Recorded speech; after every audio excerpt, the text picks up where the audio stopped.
Bam! Welcome to another episode of Mike Sports. I'm your host, Eric, joined as always by my co host, Landry. Landry, how are you tonight? I've been better, but I have to be here for the first show of August, obviously. Yeah, man. It's It's, August. it's August. Football is here, man. We have a game tomorrow night. There's a preseason game tomorrow night involving your Cowboys And we against the got Hard Pittsburgh Knocks Steelers. on Tuesday. Yes, looking forward to that. Yep. Um, Definitely very excited. Lots to go over as we haven't been able to do an episode the last couple of weeks because you were near death last week, and thankfully it seems like you're making a recovery, and we're all encouraged by that. The fan mail that I got for that was overwhelming, Sure, yeah. and Yeah, I got lots of fan mail, and I basically just sent particles from the African dust storm that hit. That pretty much killed me. well, see, I got an envelope, and but it was originally marked. It looked like it was marked for Emmett Smith, and someone crossed it out and wrote Jay Landry. But I kept the $11, so I figured that's what you would Okay. want. Yeah, I know we knew that. Like that was all set up. Yeah. There's a if you look underneath it, you have to have that invisible marker that brings it Mhm. up, and it says, "Let's see if Eric is a good friend." When you highlight it. Wait, that was a question? You Yeah. know I'm not a good friend. I'm gonna take that money. Okay. Okay. I still remember it was you that told me about that great friend test. Leave $20 on your counter, Yeah. and you walk away. Make sure your friend's in there. That $20 is still there. He's a good true Yeah. friend. I call. Yeah. It only costs $20 to find out if you got a good friend. Yep. And You hey, know, that's a good some test. might go, "Oh, it's not worth it." A five, they might be like, "Oh, he may not notice." But if a 20 is willing to go, that's a pretty good chunk of change to take from a friend and knowing late to me. That's a good test. Yeah, no, that's actually a really good Yeah. By test. the way, I owe you $20 from like 10 years ago. Definitely do, you jerk. Yeah, Well, now only 9 because I took the 11. definitely. So, first off, let's get into some of the Aaron Rodgers talk because you and I had him written off out of Green Bay. He was going elsewhere. He is not going anywhere. He is staying. They voided the last year of his deal, the 2023 season, and have basically handshaken a wink wink that they were going to try to trade him after this season. And which, I mean, to me shows one, what we talked about, it wasn't really about the money because he turned down a contract to be the highest paid player in the history of sports. Right. Um, and so now with this, he gets a chance to, after the season, he gets to have the Michael Jordan and the Tom Brady if he wants. He can have the last dance with the Green Bay Packers, and then he can go be, Tom Brady and write his own ending somewhere else. Yeah, and the question's going to be, I think, for a lot of people is, what if Green Bay had drafted someone that he actually wanted? Would this have Mhm. ever become an issue? It may have just been a complaint, but he would have been at practice and ready to go still.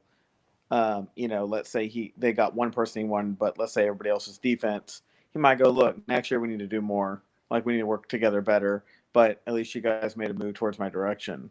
Now it's also going to make people wonder if at the end of the season they promise him we will draft nothing but offensive players for you. Would he want to stay in Green Bay? We'll see. But yeah, and it's funny. It kind of looks like they're set up to have the same saga again next year. And look, at the end of the day, if the Packers, the ball is really in Aaron Rodgers' court. If the Packers don't trade him, he can just retire. He can say, okay, and the Packers are already obligated to pay him. The way this contract is now set up is they have to pay him next year, no matter what. Next year is now fully guaranteed, Yeah. I and think the only way so. Rodgers stays in Green Bay is if they win a Mhm. Super Bowl. If they're short of a Super Bowl, it's a I told you so, I'm out. Yeah, I would agree with that. I would agree. If they win the Super Bowl, he might be like, okay, I'll come back to try to do one more. Yeah, because he'll go, okay, our team's good enough, obviously, to win a Super Bowl. If you give me some more of the weapons I need, we'll obviously be able to get back there again, if not win it again. But we'd have to make our predictions, and we'll do that. in the next segment. In the next segment after the first preseason game, I think me and you should put who are our top 10 teams in the NFL Okay. going into. But I want one preseason game just to see where everybody's kind of at.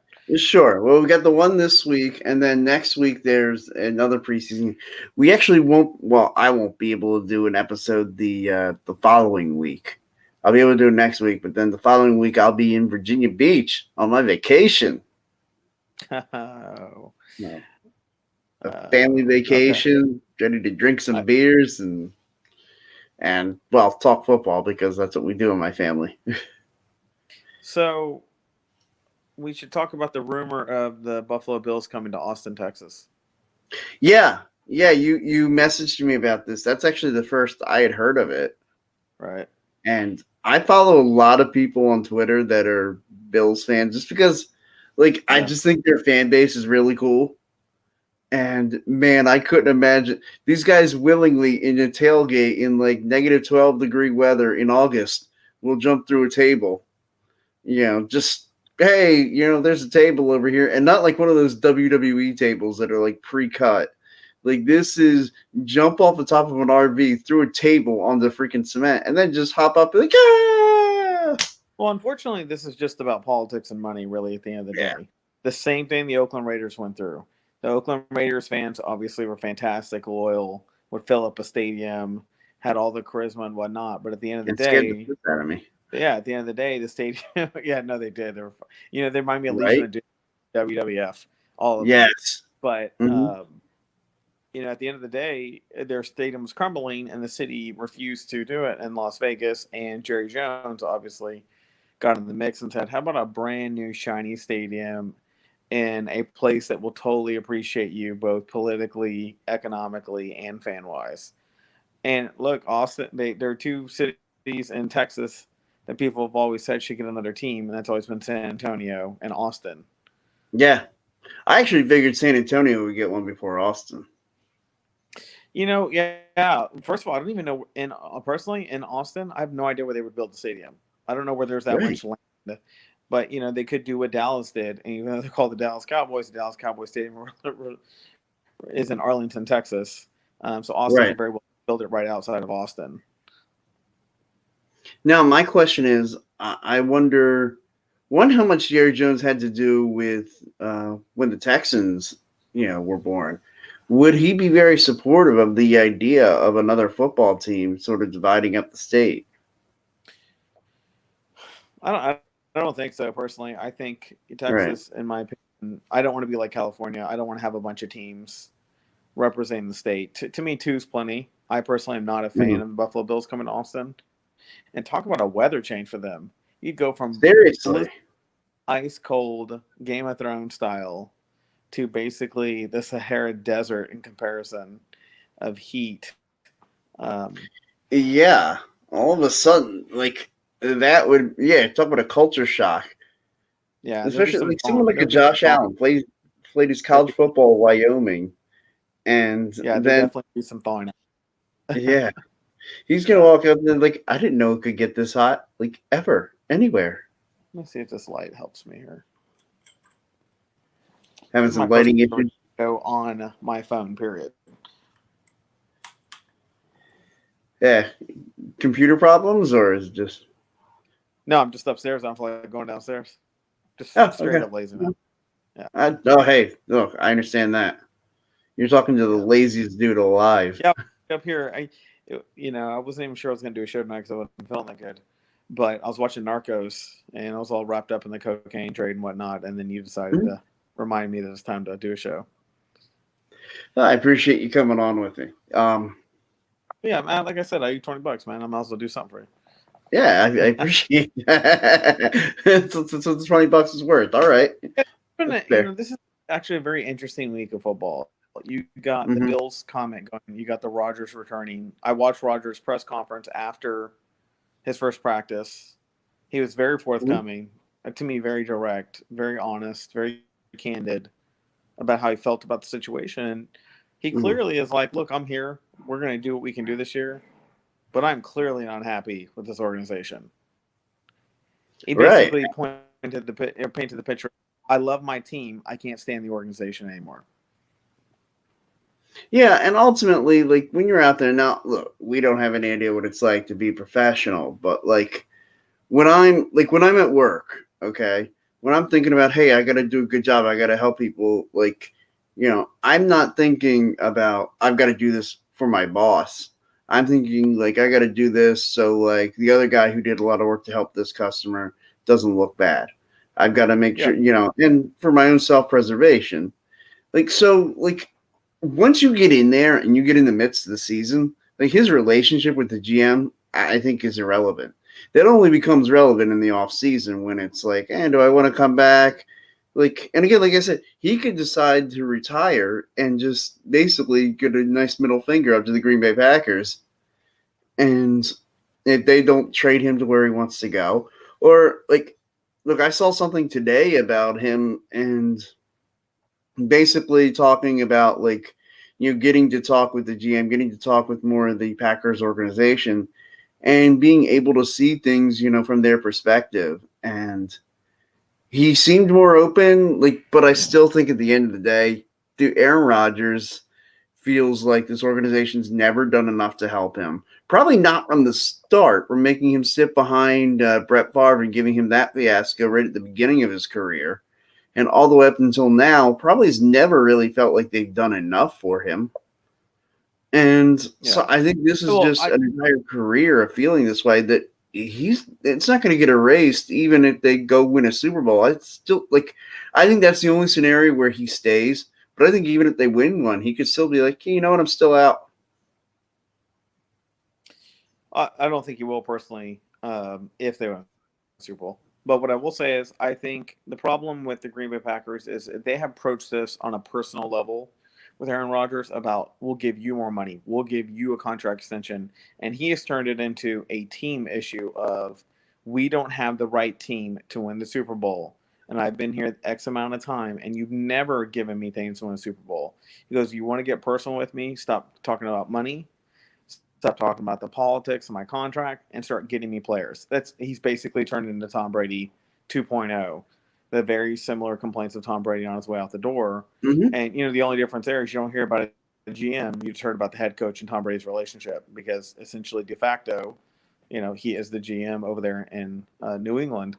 Um, but it's just very, very interesting. I think for the first time, we're starting to see quarterbacks realize their power potential with the club. But and obviously Rodgers is unique. It's not like Sure. Tannehill could pull this off. But there's five quarterbacks in the league right now that I think can basically tell a team what to do, and then if they don't do it, they can basically say, as soon as my contract's up, I'm out. And you lose all that relationship and everything you built with that player for so long. But logically, this isn't really in Green Bay. Bees are a publicly owned shared company or a team, and that makes them a very Mm-hmm. different beast to deal with. There isn't like an owner and a GM you sit down with a room and you can work anything out. You've got to go through all these other people. And I think that is part of the problem. Green Bay looks at themselves as, well, we're bigger than the player. And essentially, any team can say that. The problem is, you're trying to win a Super Bowl now. Sure. And I think that those are all valid points. I'm curious. You said you think there are five quarterbacks that could probably do that right now. Obviously, the two that are kind of doing it, Rodgers and Brady. I would assume I'd put Mahomes in that category as one of the other ones. Who would be your other two? Lamar Jackson would Okay. probably be the other one right now. I think he has enough on the Ravens right now. The Ravens basically are nothing without him, technically. Yeah. And then the other would be Deshaun Watson, should he get out of his legal woes. Yeah. Yeah. I think you might be right about those five. And that brings me kind of to my Yeah, well, next and topic we'll get to Deshaun Button in a minute, but well, I wanted to touch more on a broader scale for the quarterbacks around the league. Which quarterbacks you feel like kind of on a hot seat this year? They really need to prove something, and could be like on the verge of whether or not they. I don't know about out of the league, but like, well, if you want, you could say they'd be out of the league. But guys who are really having to prove their starting well, I wouldn't say potential. out of the league. we should talk about guys that, yeah.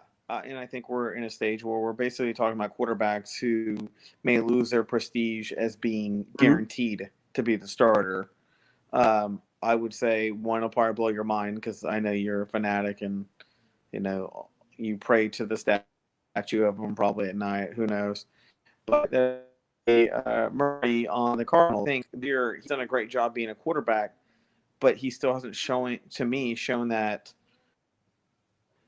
style that he's the guy that takes you over the hump and turns into a Super Bowl. I still don't see that in him. Um, I think Tua, he's not on the hot on a seat that's been questioned since he started. Is he the guy? And I think this year we're going to find Sure. out: is he a permanent solution for the Dolphins, or are they just going to go? You're a good experiment. We're moving.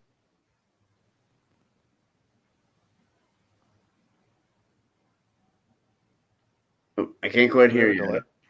Okay. Oh, we have some technical issues here. Can you hear me? Yeah, I hear you now. Yeah. Can you hear me? Okay. So what's the last thing you said? Yeah, I think Yeah. Kyler Murray was the last quarterback you were talking about. I definitely agree he needs to take that next step. Like I think he had an okay year last year.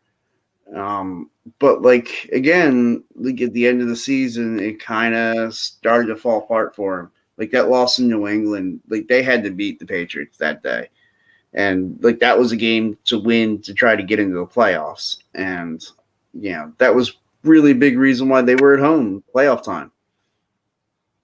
And so Kyler's got to step up and get over the hump this year, and he's got to prove that he's as good as I think he is. Yeah. And I Yeah. No agree doubt. with. He's a star player. Mhm. But It's it's just about is getting he to the that player to next take? level. Yeah. Yeah. Exactly. Another one that And I I didn't think, hear you like I said, mention. I think Yeah, yeah. My I second one, definitely would like the Tua Tua, one. and Tua to me has been a little more of an experiment than a let's try him out for 4 years kind of guy. And to me, this year he's going to prove whether he's the guy to put in that spot or he held them tight while they looked for what they really needed. Sure, and look, the Dolphins have really made no qualms about the fact that they'd be open to getting an upgraded quarterback.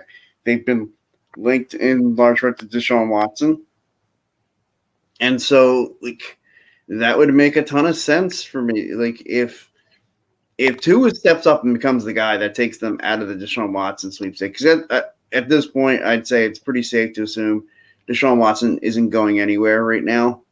That Watson's best bet be on the Texans, have another good year, and hope to get traded in the offseason and have Yeah, these league and if you're wars and disappear. Maybe yeah, not go to any and massage Butson's parlors or anything. yeah, yeah. And unfortunately, we have some pretty popular ones here in Houston.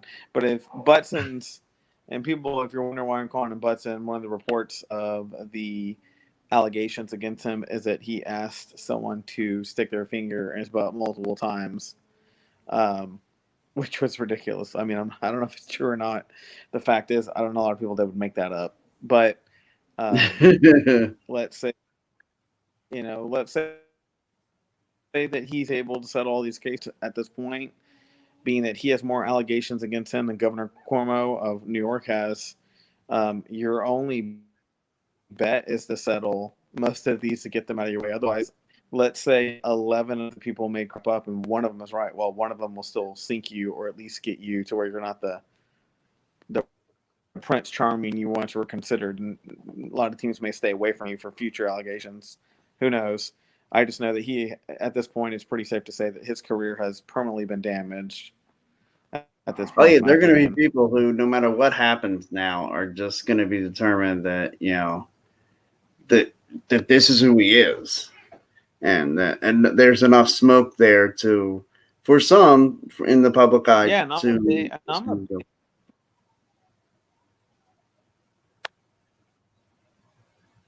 what's that?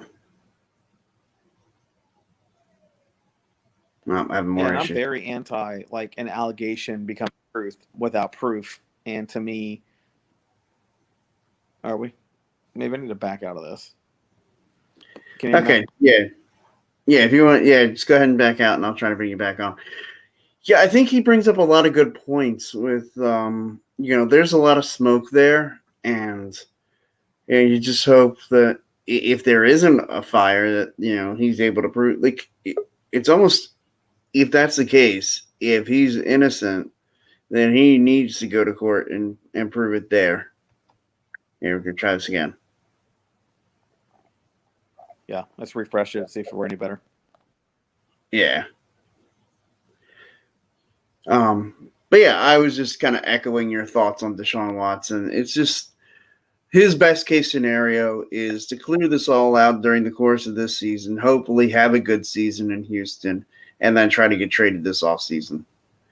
And two teams that come to mind, one team you just mentioned as far as a team trying to figure out their quarterback situation.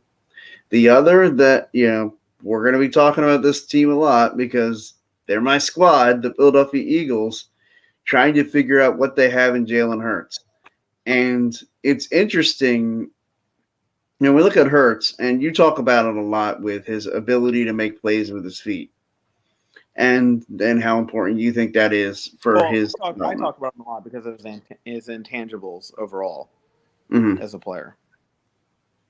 Yeah, but like when we talk about the intangibles, as far as like being able to make plays when the play breaks down, his ability to be able to get out of the pocket and, if need be, take off for a first down, like that's important. And the one thing a quarterback who's able to run like that, what he's not doing? He's not throwing interceptions. Like if you look at the stats of the quarterbacks who would be considered running quarterbacks, they don't throw a ton of interceptions. You know why? That first read's not there. Okay, let me look off to my second read. The second read's not there. All right, I'm taking off. I'm picking up 5 to 10 yards with my legs. He's not like one of those stationary quarterbacks who's got to say, oh, well, let me make a throw here because that's all I can do is throw the football. I can't make a play with my legs.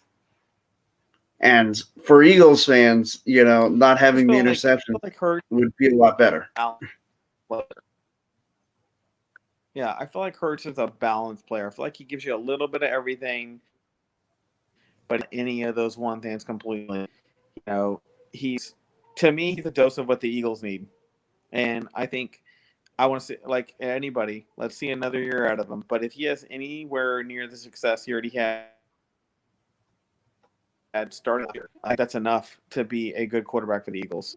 Mm-hmm. Chris, thanks for chiming in. Yeah, it's okay. We were a little late getting started, so it's all good. I think one of the things that a lot of people have commented on about Jalen Hurts, and again, being so close to it, being here in Philadelphia, I get to see a lot more of it, is they talk more about his leadership than even like any of the things he does on the field. His willingness to stay after practice. Yeah. His willingness to stay after practice, to get extra reps with guys, spending more time being that first guy in the film room and the last guy out. Like those are things that now look, and I'm not suggesting that there are any quarterbacks that I know that don't do that. But, the fact that I'm here and I'm seeing this out of Jalen Hurts, like that's important to me. And if he's going to develop and become the guy, then that's what they need to see. That's what it's going to take. If you want to succeed in the NFL, it's real simple. All it takes is everything you got.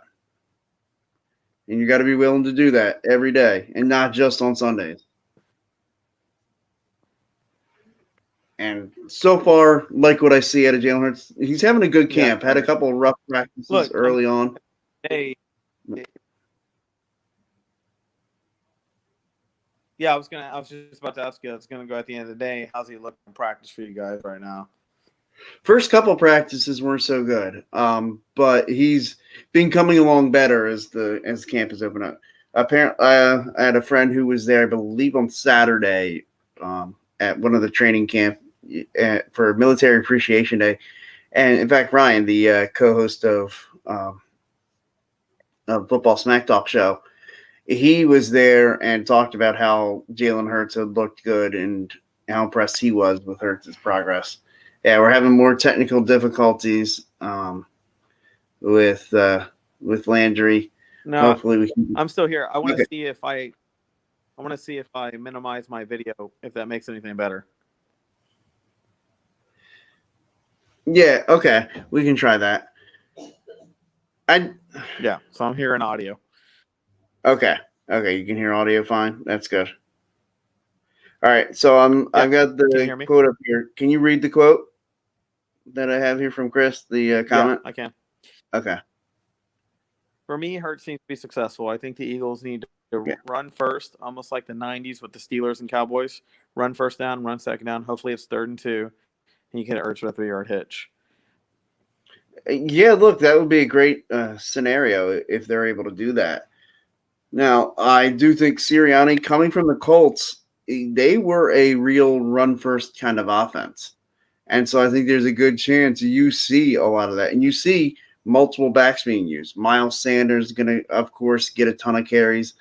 Boston Scott, Kenny Gainwell, like those guys are going to get touches. And then Kerryon Johnson or Jordan Howard, whoever ends up winning that last running back job. But I want to get into before we get too late into this, the Dallas. Well, you know what? Let's talk about injuries first before I get into Thursday night's game. Of course, Carson Wentz again suffered an injury, fracture to his foot, needed surgery. And by the way, I guess that's contagious because now Quentin Nelson had to have the same surgery on his foot for the Colts. And so great leadership there, Carson Wentz showing him how to make sure he gets surgery. But Carson out anywhere from Oh, anywhere from 5 weeks to I think it was 10 seasons. That's kind of the range they get. Now, 5 to 12 weeks for Carson Wentz. And that's a little concerning because the Eagles are very, they need Carson to play 75% of the snaps. Now, if it's in the 5-week range, that takes us right up to about like week 1 or 2. And fine, no problem. If it's on the longer end of that, Eagles are going to be in some trouble trying to get that. You might as well just settle into that's going to be a 2nd-round pick for the Eagles. And that would have me a little ticked off. The fact that you spent so much to get up and get Carson Wentz and then had to eat so much of a salary cap hit when you traded him. And then in the end, you don't even get a 1st-round pick out of it. Like, that's ridiculous. yeah. Look, I mean, we both said we couldn't believe the trade, the fact they got nothing for him, all that mumbo jumbo. And then in the end, I mean, you can look at it 2 ways. You can look at the bad trade value the Eagles got for him, or you can say, hey, the dude's injury prone, even on another team, apparently. Maybe we did ourselves a favor. It all depends how you want to look at it. I don't like to use that term injury prone. Look, this is a physical game. Like, the only time you're ever healthy in the NFL is before your first game. And after that, yeah, that's true. Actually common. Okay. So here we go. Yeah, Carson injury is actually common. I broke my foot, went to the doctor, and he said to me, "You re-broke your foot." I responded, "Well, when did I break it originally?" He says usually happens playing basketball or football. It's not serious until you re-break it. Okay. Okay. Well, I'm glad we got a doctor on staff to explain the NFL knowledge that we're lacking. Chris, thanks for all the years you played in the NFL and your doctorate degree on that comment there. but I mean, it's very insightful. Hey, he re-broke his foot. Like, I'd actually love to hear the story of how you originally broke the foot. But as long as it pertains to playing in the NFL, I'd love to hear Chris's NFL stories. I'm sure Chris has got a lot of insight on the NFL. Chris is a great contributor to not only our show, but okay, so he re-broke it dancing. Okay, now I feel like we need to elaborate on this story. Oh my god. This is great. He's like, I was See, quarterback you for the asked the Broncos, story. You expected it to be an NFL but at story. halftime, I was dancing with someone in the locker room and broke my foot. I get it now. It all makes sense. Yeah, see? It all makes sense now. So anyway, like not only his injury, but Dak Prescott and his shoulder injury gonna keep him out for Thursday night. I would be really surprised if the plan had ever been for Dak to play in the first preseason game. I don't think Dak's gonna play at all in the preseason. Just because. Yeah, I don't know why I can't foresee the Cowboys taking a risk like that. That would be pretty stupid. But if he does, it'd be the first half of the first game, and that's it. This is the right answer. Sister's wedding, lots of alcohol. I feel like a lot of our stories, you and I, and probably Chris as well, and plenty of others, the story always begins and ends with that lots of alcohol. Yeah. Yeah. Thanks for sharing. That's a good story, Chris. So yeah, I'll tell you, I hate to use the term injury prone, like you talked about with Carson Wentz. Again, I know he's had his share of injuries, but like guys get injured in the NFL. Right, but when I say injury prone, it means more likely or at a higher rate than maybe other players. And here's the deal. You're a quarterback, you get touched less than anybody else, and you're stacking up injuries. That doesn't look good to me. Mahomes moves around more than the other player. He should have an ankle injury. But he doesn't. Well, maybe it's like what my wife says. She thinks it all changed for Carson when he got married. Yeah, it's just like you, man. You're probably the best guy I knew, and then you got married, and you got gray hair, got bitter, you drank all the time, you beat your wife. I was like, everything changed about you, man. Hey, look, your girlfriend. You're like, I love her. Here's a great question. He is considered injury prone to me. I don't know who says he's missed 17 games in 2 seasons. To me, that's injury prone. Yeah. That's the best paycheck I can get. Hey, I just started. Oh, my thumb hurts. I can't be a cash register guy. I'll be back in 17 weeks. Dude, that sounds awesome. I wonder if I could do that. Nobody from know it does. This, right? In the NFL, being injured is almost like a blessing as long as you get paid. Right? But I mean, that's what, you always know. Like if you're a player, you look over at those other guys, even though they're in the training room and it's legit. Like, you're looking at that guy being like, dude, we need you out here. Like, and there are some guys who sit back there and wait and until it's very 100%. true that time off.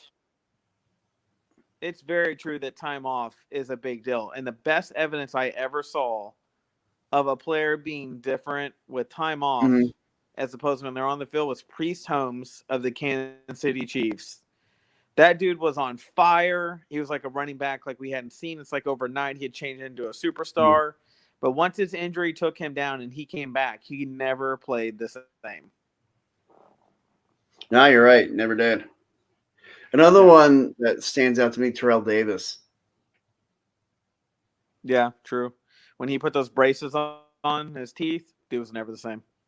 Well, actually, it was once he took the braces off. Then all of a sudden it was like, whoa, what's going on here? It's like the braces. Right. Maybe the braces made him feel like he had something to prove. Like, I'm not ugly. And then once he was actually better looking, he's like, I ain't got nothing to prove. Well, I figured it was good that he was on the Broncos with those horse teeth. You got him mixed up with Shannon Sharp. That's right, yeah. I was thought Michael Strahan should have ended up there. Yeah. Strahan. I remember when he did the April Fool's joke this year where he closed the gap in his hair. Everybody's like, oh my God. He's like, April Fool's, I'd never get rid of my gap. You can't get rid of your signature. It's trademarked now. Yeah. I personally, if I was him, I would never get rid of that. That's your signature look. Yeah. And the world's come a long way. Like, we all get past stuff now. And we look at stuff as like, it's a part of who you are. We don't look at it as like, dude, fix your teeth. They look stupid. We have a different outlook now. Yeah. No, I agree. There was a time where I looked at that and said, man, like, dude, you're a millionaire. Why aren't you fix your teeth? Yeah, but But that now, was before yeah, he was on like when I TV. saw But that, once you're on like TV, like people get used to seeing you a certain way. People appreciate being authentic. So I completely agree with this comment here. Yeah, Davis is in the Hall of so Fame because of 2 great seasons. I mean, and they were phenomenal seasons. But yeah, you're right. It was just 2 years. I remember when he retired, I thought, no way is this guy a you Hall of know how to Famer. solve that problem. You know how to solve. Mm. I was thinking about this. I was actually having this conversation with somebody. How to solve the problem of players that shouldn't be in the Hall of Fame. They should have Hall of Fame teams, like years of Hall of Fame, like the ever Bronco. That way, they can get included in that conversation about the team and success rather than the individual. Oh, so like instead of saying You know what I mean? X player is a Hall of Famer, Like that team is a Hall of Fame team. exactly, they should start having Hall of Fame teams, like years that a team's considered a Hall of Fame team. But then would it just be whatever Or team if won you the want to talk Super about in Bowl that dynasty year? terms, whatever. Yeah, I think sometimes, but there's some teams that actually have the best stats all year and lose the Super Bowl. like the New England Patriots when they went undefeated. Yeah, exactly. Like to me, that would Yeah. be a Hall of Fame team. That team did what no other teams were doing. They just happened to lose the Super Bowl, which they obviously, if they played a little bit different football or things going a different way, they still would have won that. So I've always thought, I've had this argument for a long time, and Mhm. I've never understood why we don't have Hall of Fame teams. Yeah, well, you could do the same thing. You could still have the Hall of Fame players, obviously. But yeah, induct the team into the Hall of Fame. Like, Yeah, no, right. But this is a way to get away from letting individuals become Hall of Fame players because of such a good team. Because individually, they're actually not that good. well, and it would be a way of say rewarding rewarding the guys who helped. Like Terrell Davis had a great 2 seasons. How many of those offensive linemen are also in the Hall of Fame? But like those offensive linemen are the ones that created Exactly. that opportunity. And so many of the Hall of Fame players stand up there and say, well, really, it's because of these guys. Well, what if you sat there and said, okay, well, this guy's a Hall of Famer because of what everybody else did. So let's just put the whole team in as a unit. That'd be pretty Yeah, cool. to me, the only Hall of Famers that should be in there are guys who year in, year out, over the course of 4 or 5 or more years, because players obviously change around them during that, or players that Mhm. go to other teams, like Randy Moss, no matter where that dude went, he was successful. That's a Hall of Fame player. That means his talent supersedes his situation, period. He's that good of a player. Those are Yeah. Hall of Fame players. Deion Sanders, 49ers, Falcons, Cowboys, success no matter where he went, Hall of Fame Mhm. player. So yeah, it sounds like what Now, you I don't want really to want penalize is players. to be stricter on the individual players, but include the idea of inducting a team. That's a cool idea. Right. Right. And I don't want to, what I don't want to happen if they were to ever try that or look into that, or even from my own point of view, I don't want to see players that actually stay on the same team and are actually really good not become a Hall of Fame player because the team takes all the no. You can tell what players, like John Elway, you can tell no matter what team he went, if he's a Bronco or not, he was going to be Mhm. good, even if he got put on another team. Yeah, so like if So you put that 1998 Broncos team in the Hall of Fame, John Elway still gets his own individual Hall of Fame spot. right, Yeah, I agree. right. Yeah. And there's a couple of other players. You could say Hmm. Atwater. You could say, I forgot the defensive player. God, I'm thinking of this. I think it was a corner or safety. I mean, there's still a couple of Champ players Bailey. that I'm like, nah, they individually, yeah, Champ Bailey. They Hmm. individually handled their own. There wasn't like backup. Like they handled their own and looked like a Hall of Fame player back there. But there are Right. clearly some positions that benefit off the hard work of others. I mean, Emmitt Smith's a good category. I don't know what Emmitt Smith would be like without the Cowboys offensive line. I know he would have been a great player. I don't know if he would have been a Hall of Fame player without the Cowboys offensive line. Now I know we talked about putting teams in together. What about putting a unit together? Like you Yeah, said, like a like line, like Cowboys offensive a set line. of linemen. Yeah, Yeah. absolutely. I agree with that too. Like Or a like the bunch Legion of of Boom with the Seahawks. yeah, you can do that. Now, I don't know if they'd want to do that. You might just want to say the defense and not just the defensive backs or the linebacker Yeah. core or whatever. So, I mean, if you want to dissect the team by side of the ball, like I think that Hall of Fame offense, Hall of Fame defense, like I could do that. Right. So that'd be fun. Wow. So like, just try and think about what units you would put into the Hall of Fame. Now, again, I'd have to say, and you know me, I'd have to go back and say that Oh my God, 91 90 Eagles. Here we defense. go. Yep, that Yeah, right defense away. would have to go into It, the Hall of Fame. the one team that comes to mind right away, like that, Mm-hmm. without a doubt, out of everything I'm watching football, there are two. There are two teams that right away I'm like you'd have to put them in. It'd be the Mm-hmm. Cowboys' offense of the '90s. They had a good Mm-hmm. defense, but their offensive was a powerhouse. And it would be the defense of the 2000 Ravens So, automatically, without a yeah, doubt, I would be would my say two the top. 2000 Ravens defense. Yeah, yeah. There's a couple other defenses I think I would include in that. You know Oh that no, I Bucks. would. I mean, if someone said who's your top offensive Hall of Fame team and your top defensive Hall of Fame team, those would be my two immediates at the top of my list. Who's your the Cowboys offense? So, and like the Yeah, of the greatest show 90s. on turf. I think that would be another offensive group put in from the St. Louis Yep. Rams. Yep. You know, It's a fun I discussion. mean, obviously, Like, it's a good discussion yeah, for Hall of Fame week. we should. I mean, we could dedicate a whole segment to discussing that. We're already at 41 minutes here, Yeah. but I've always said, I'm with Deion Sanders when he complained about too many players are getting in the Hall of Fame, Mm-hmm. and I totally agree with that. I'm like, look, the Hall of Fame is It's the just Hall of something Fame, like not if the you have Hall of Good. a Yeah. good season, get in. Yeah, and that's not what I want. I want the Hall of, like, if John Madden said, hey, I'm going to put together two teams, a team A and a team B on offense, and team A, those are the only guys that should be in the freaking Hall of Fame as a Hall of Fame player. Period. Right. It should be a small class group, and that should be it. And they should always take into, were you as good as you were as an individual without the same team? Like Joe Montana went to Kansas City, still looked like a pimp. I mean, obviously that's a Hall of Famer. But I don't think you should have to go to another team and prove yourself to be considered, but you should have to show on your own individual accolade that without the protection of your offensive line as a running back, you still were able to break tackles and get where you needed to get, even when you're out on your own. Stuff like that. Yeah. No, hey, interesting stuff, huh? Yeah, good ideas tonight. How about it? We lose you, the picture, instead the voice coming down, delivering such a strong message. Because I know, maybe it's it's funny.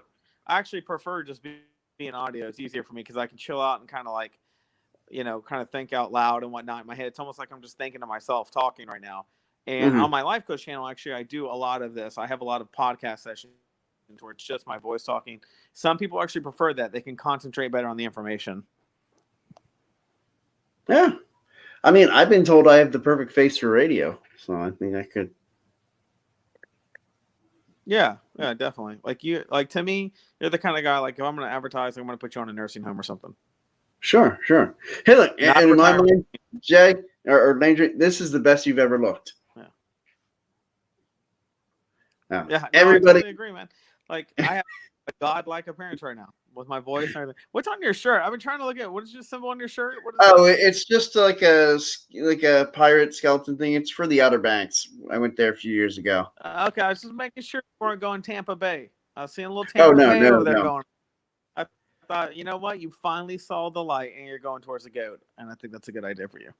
Although, I'll be honest with you. I would get one of those like creamsicle shirts or something. Like if it just had the old school Bucks emblem on it, like like a creamsicle color.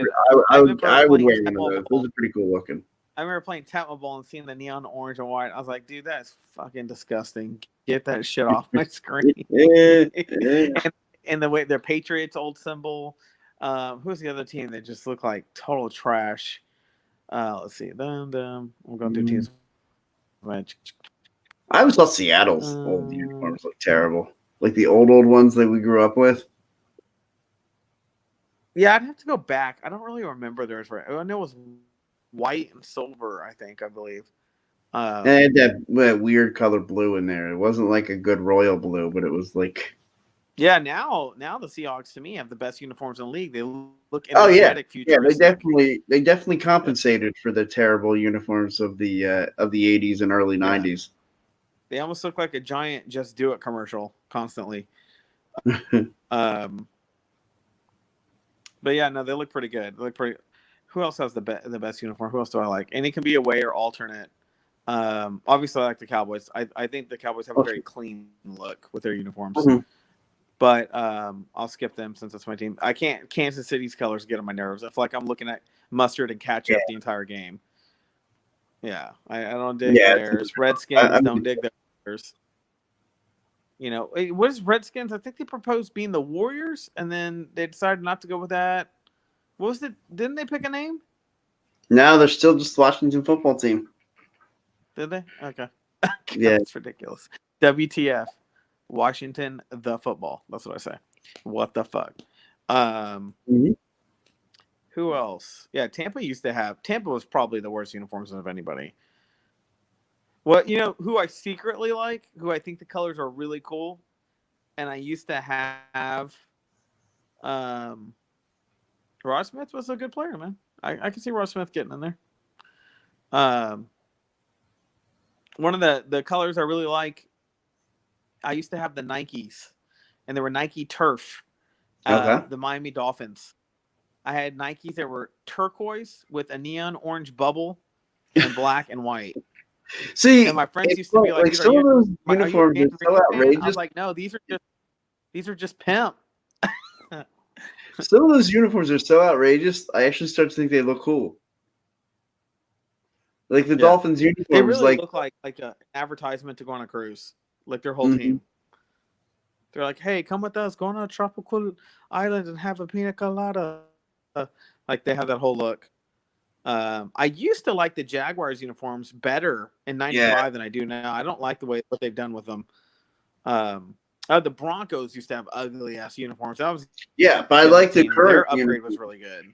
Yeah. Oh yeah, much better. It was Mhm. them, Tampa, and there's one other team I'm not thinking of.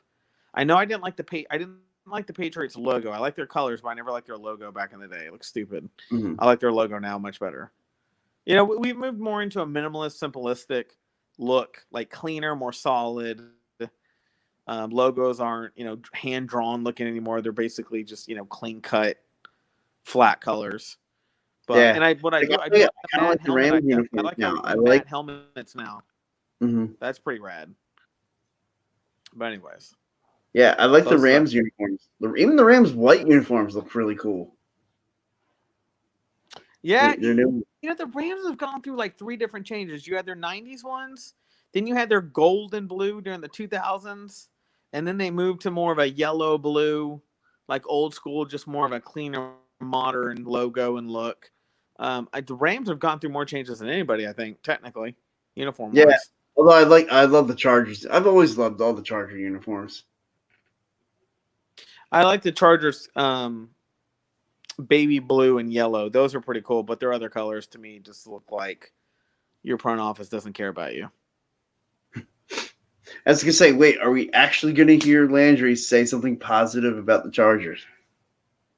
If I do say something positive, I will make sure to always follow it up with something bad.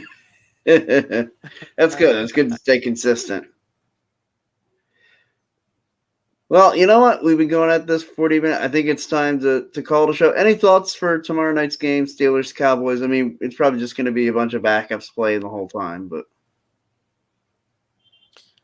Yeah, look, the Cowboys have never been good during preseason. I don't know why. They just have a shitty pre. I don't think they really care about their record in preseason, so I don't think that's why it's really just tryouts. But it's first of all, preseason gets on my nerves, even though it's football. I just find it like pointless. I'd rather see a bunch of serial killers put in like a 5 by 4 square on pay-per-view and just duke it out than watch a preseason game. But I watch because I'm so desperate to see something football. I tune in. hold on. I want to go. I want to circle back. But I don't see Way to anything. bury the lead there. Like that is a great idea. Yeah, Putting prisoners yeah. on death I'm row not. and like a I have more. I'm more excited to watch Hard Knocks than I am preseason. I just feel like I've really never seen preseason tell me much except for one year when Zeke yeah. and Dak were on the Cowboys. Are the only year preseason for the Cowboys we ever went. Wow, who are those dudes? Yeah, I would agree with that. Yeah, I'm assuming this is Ryan putting this up here. Where's Landry? We were having some technical issues, so we just the audio. Personally, I think he's never looked better, but that's just me. Uh, yeah, you know what? I'm Yeah, look, really Ryan, I'm the voice of, Hard God Knocks. on this show. You need to calm down, go back to your wife, do all those things that you're supposed to do so we can get on with the show. um, I'm really excited to watch it. Anybody know when it becomes available on the HBO app, the HBO Max? I think Because I okay, don't so actually I have. believe the show is live on Tuesdays, and I Mm-hmm. believe it's available on HBO Max on Thursdays. Okay, so I'll always be. So it's I'll a be couple watching. of days later. Yeah, and of course, you know me, I'll have them all downloaded for keepers. Like I have all the shows ever made. Yeah.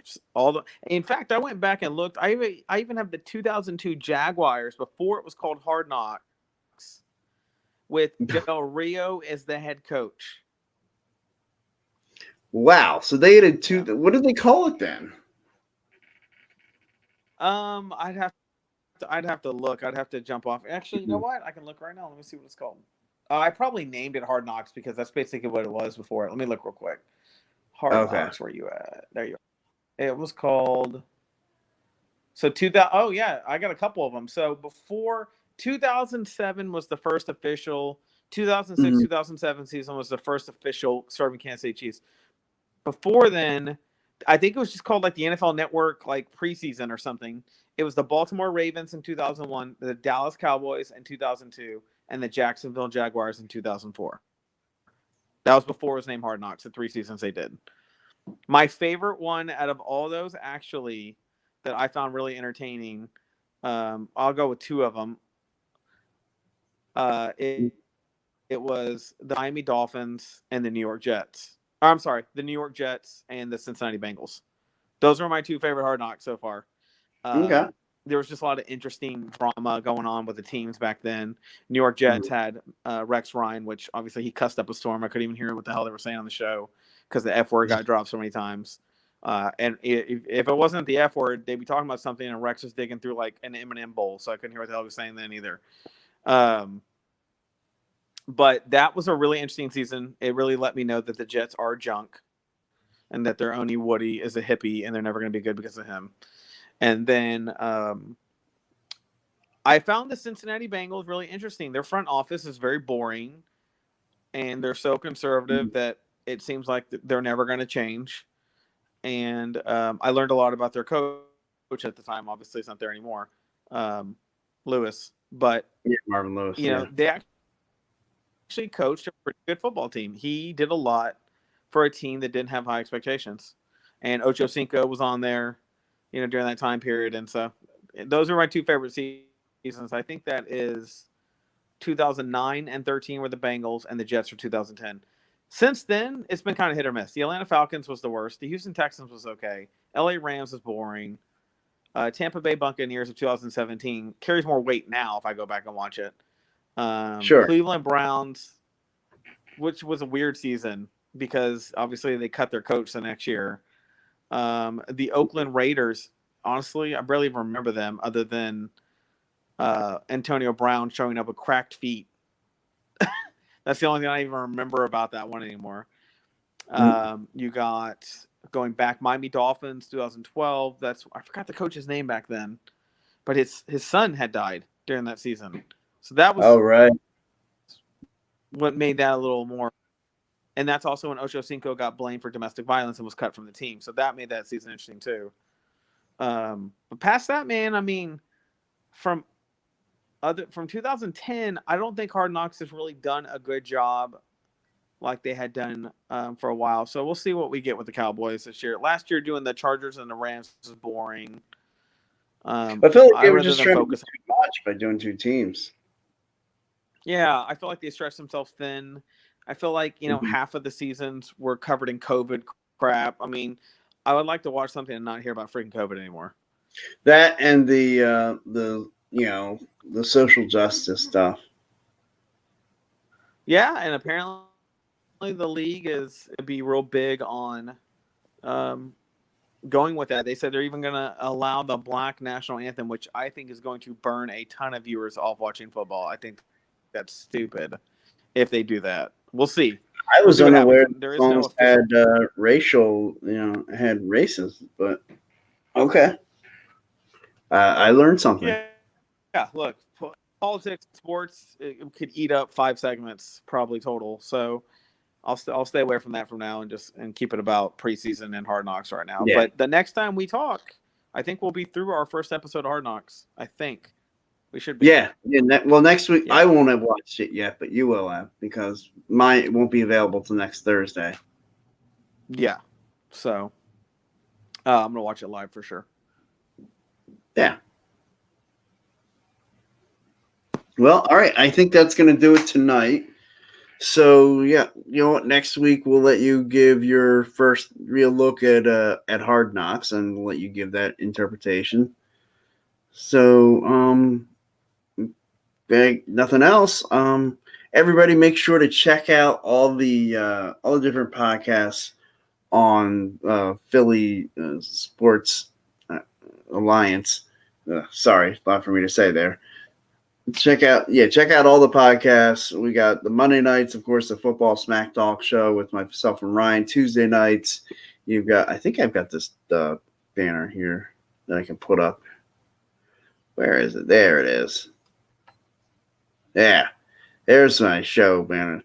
That's the whole Philly Sports Alliance, the plethora of shows, the whole lineup here.